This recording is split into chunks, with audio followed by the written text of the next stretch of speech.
ao evento. Gostaria, antes de dar abertura ao minicurso, de avisar a troca de hoje. Então, ontem eu falei que nós íamos ter algumas trocas, né?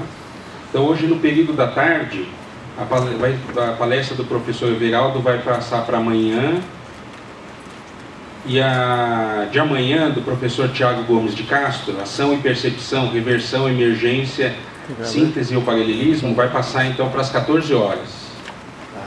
Tá? Então, hoje à tarde nós teremos às 14 horas a palestra do Tiago Gomes de Castro, Ação e Percepção, e depois do intervalo à tarde continua a mesma palestra do professor William Gomes. E a do professor Não tem palestra aí não, você tá... Você falou que eu tenho palestra. Everaldo. Bom. É que eu me Everaldo, professor. Mudo o D pelo V. Eu sei que você me criou uma palestra, eu já ia preparar. Bom, eu gostaria de chamar para compor a mesa, né, do minicurso, o professor Javier San Martín. Professor, por favor. Você fala agora? Agora não. Não, ele tá cheio, né?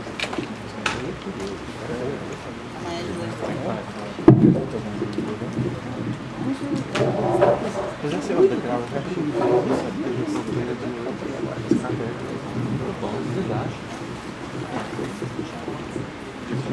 Queria agradecer, professor, mais uma vez pela participação. O professor Javier San Martín fez a nossa conferência de abertura na terça-feira, com a palestra Fenomenologia Transcendental com Psicologia Pura.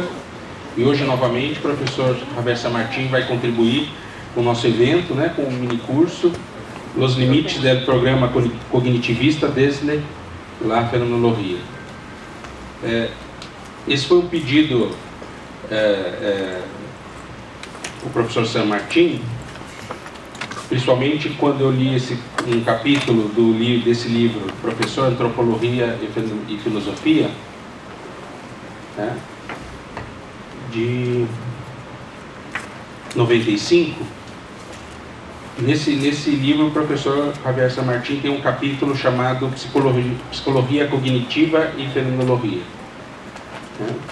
E é um capítulo muito interessante, principalmente na parte, ele faz uma revisão, discute inicialmente a questão da psicologia cognitiva, e depois tem uma parte onde ele vai falar da apropriação cognitivista da fenomenologia de Husserl, né? Esse capítulo bastante interessante, né? E daí então nasceu essa proposta do minicurso, né? Dele tratar um pouco desse tema, não só da fenomenologia e da psicologia, como foi então na abertura, mas da relação da psicologia com a psicologia cognitivista, com o cognitivismo, com as ciências cognitivas. Professor Javier San Martín é licenciado em Filosofia pela Universidade de Comilhas e Universidade Complutense de Madrid. Doutor em Filosofia pela Universidade Complutense de Madrid, professor da Universidade de Santiago de Compostela e na Faculdade de Filosofia da Universidade Nacional de Educação à Distância, Madrid.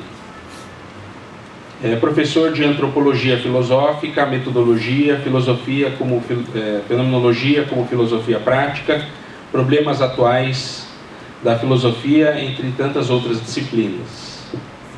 É professor convidado da Academia de Ciências de Buenos Aires e da Universidade de La Plata, Universidade Autônoma do Estado de México, né?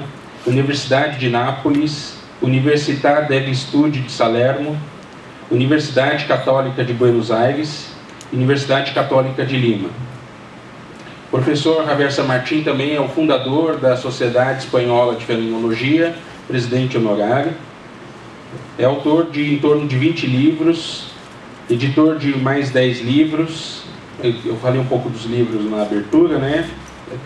Artigos, né?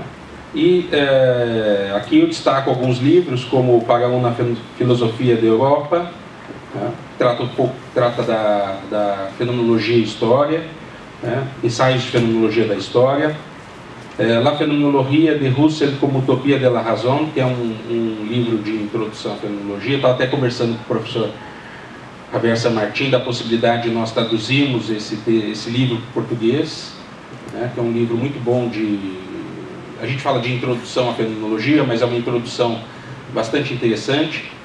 Também estava comentando com o professor que as traduções que nós temos em português dos livros de introdução, né, normalmente não enfatizam determinados pontos, como o a priori da correlação, né, que é um ponto que o professor San Martín enfatiza no livro, a questão da correlação, né. Então, um livro de introdução bastante interessante, né, que vai além da introdução, no sentido que nós entendemos a introdução. Tolerancia, fundamentalismo y dignidad, 3 cuestiones de nuestro tiempo, para una superación del relativismo cultural, antropologia cultural e antropologia filosófica. Esse também é um texto bastante interessante, um livro bastante interessante, principalmente na relação que o professor falou um pouquinho da antropologia cultural com a fenomenologia, porque o professor, não temos tempo de discutir muito isso, mas um dos pontos no estudo da fenomenologia é como que podemos falar de método fenomenológico, de redução eidética, frente ao relativismo cultural, né? Quer dizer, se a fenomenologia tem o intuito de chegar, né, às evidências, ao nível idético, como que isso ficaria na relação com o relativismo, né? Isso é uma questão bastante interessante. Diretor de revistas como Endoxa e Investigações Fenomenológicas, e muitas outras atividades de pesquisa. Então, muito obrigado mais uma vez pela disponibilidade. Professor, passo a palavra, então.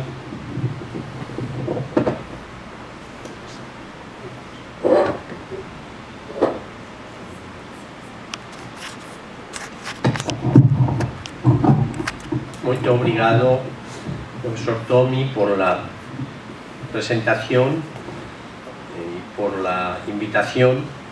Las presentaciones siempre son un poquito exageradas, pero como uno está en otras cosas no suele oírla demasiado. Les habrá extrañado que soy director de 2 revistas, eso es porque soy muy tonto, y dirigía una, Investigaciones Fenomenológicas, que es la que me interesaba, y se había jubilado el director de Endoxa, que es la revista de la facultad, y necesitaban un director y no sabían a quién acudir, que acudieron a mí y me encerraron entre varios y no pude decir que no. Entonces me decían, pues deja la otra, deja Investigaciones Fenomenológicas. Digo, no, esa no me interesa dejarla.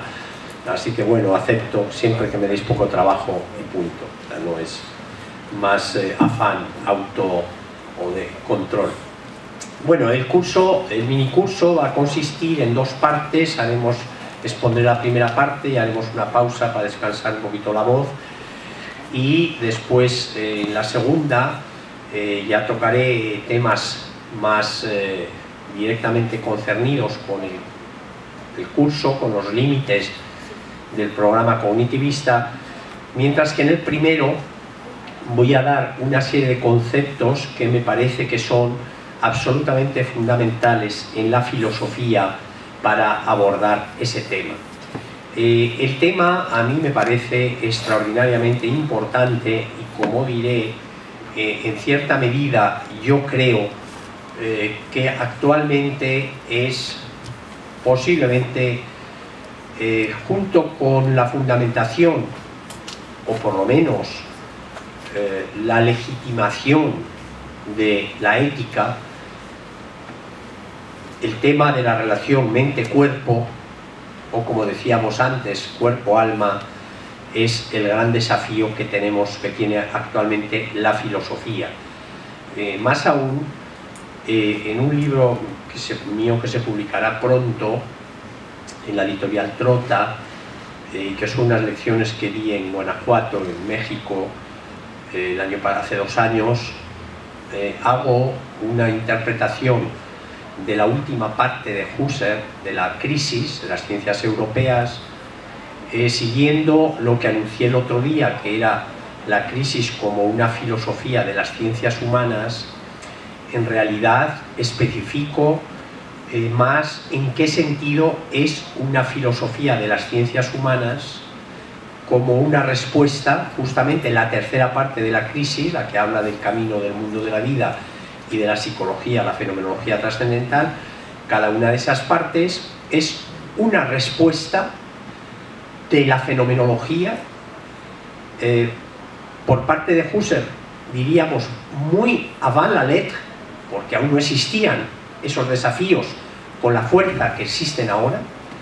Por una parte, al relativismo cultural, que nos viene de la situación de multiculturalismo presente en nuestro mundo, con el cual no vamos a convivir, y nuestro mundo es radicalmente multicultural, y en un mundo multicultural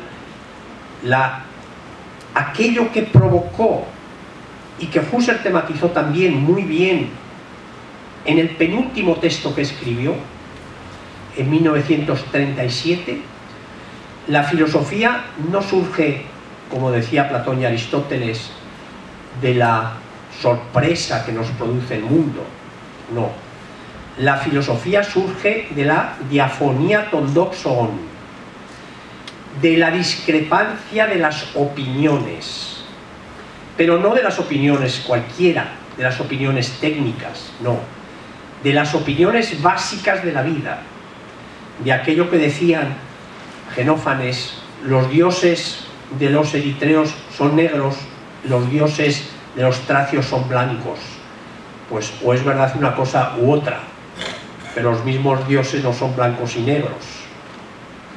Esa discrepancia de esas opiniones, que son las opiniones que fundan los comportamientos fundamentales decisivos de la vida, esa discrepancia que se da en los lugares en los que hay multiculturalidad, y en Grecia la había en las colonias, no en la metrópoli, ahí surge la filosofía.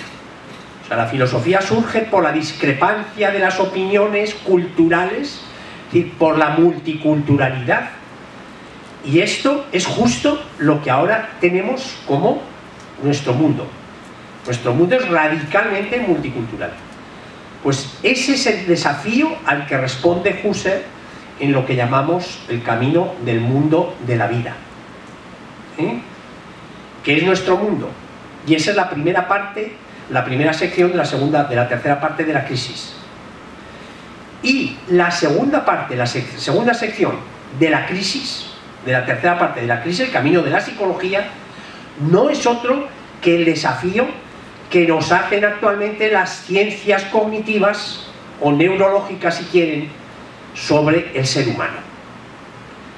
El reduccionismo radical a que estamos abocados, o que se está instalando en la sociedad, y por supuesto en los científicos, en la inmensa mayoría de los científicos, que ya ha trascendido a los científicos, trascendió hace mucho tiempo, desde los años 50, y que cada vez estamos más metidos en ese paradigma.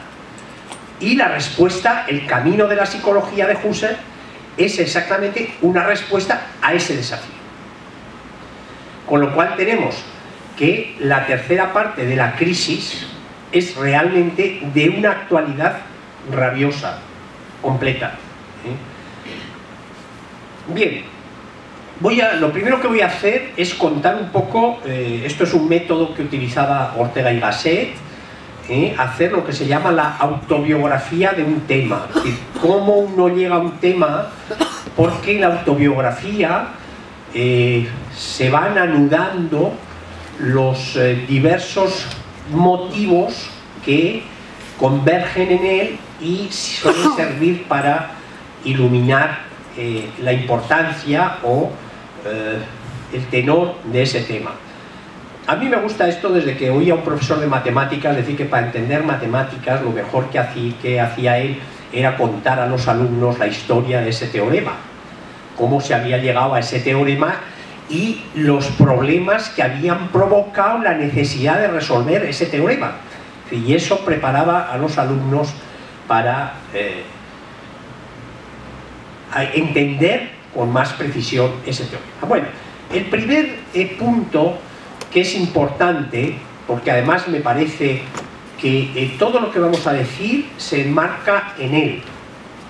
Es cuando di con una conferencia que Ortega y Gasset había publicado o había pronunciado en junio de 1913 en un congreso de la Asociación de las Ciencias en Madrid, con 3 palabras sumamente importantes o significativas que se llamaban o que son sensación, construcción, intuición. Es una conferencia en la que Ortega acababa en ese momento de leer, no sé con qué nivel de profundidad, pero las personas que consideramos genio pues entendemos que leen rápido y que entienden todo rápido. Los que no somos pues necesitamos un poquito más tiempo y humildemente decimos, bueno, pues yo no me lo he leído las ideas en un mes, porque las ideas salieron a finales de abril de 1913 y esta conferencia es de junio de 1913. No sé qué habría entendido Ortega para esa fecha de las ideas.